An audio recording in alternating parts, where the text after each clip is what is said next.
Daphné Sheldrick a créé un orphelinat dédié aux éléphants.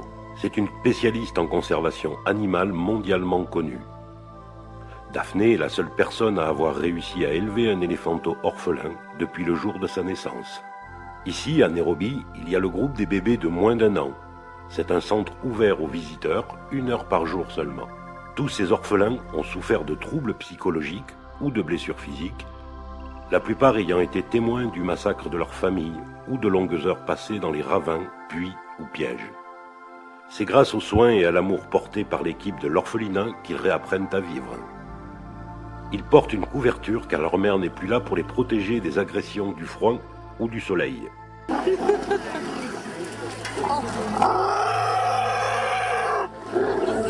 À environ 1 an, devenus moins dépendants de leur nourriture lactée, les éléphants rejoignent les grands espaces tels que Tsavo pour leur réintroduction à la vie sauvage.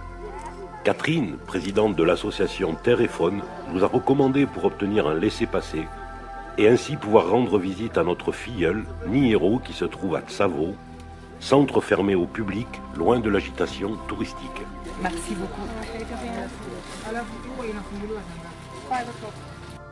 Pour à peine 60 €, vous aussi vous pouvez être parrain d'un éléphanteau pour 1 an et de ce fait aider la fondation à réussir leur projet.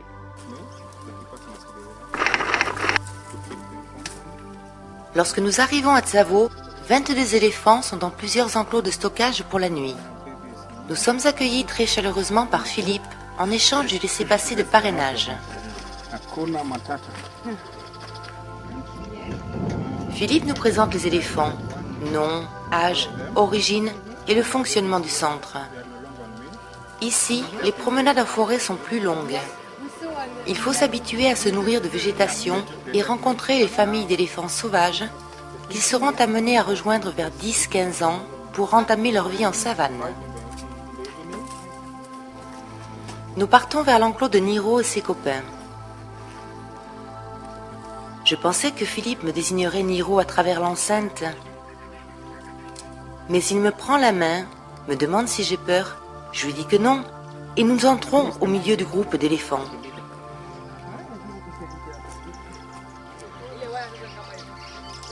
Un peu à part, voici Niro qui se régale de branches et de feuillages. « Can I touch him? Of course, me répondit-il. Ma main se pose sur sa peau, un cuir épais. Puis la tête, les oreilles, la trompe. Je lui souffle dans la trompe, il reconnaîtra toujours mon odeur si l'on se revoit plus tard. Petit bébé de 5 ans et demi avec une force extraordinaire. D'autres éléphantos sont là parce que les humains les ont piégés, oreilles fendues, problème aux pieds. Nous quittons l'enclos empreint d'une force intérieure immense. Bye Niro, dans quelques mois, tu iras vivre avec le groupe d'Émilie, puisque cette famille t'accueille la journée. Bientôt, tu iras les emmener dans le cœur du Tsavo et faire des petits éléphantos.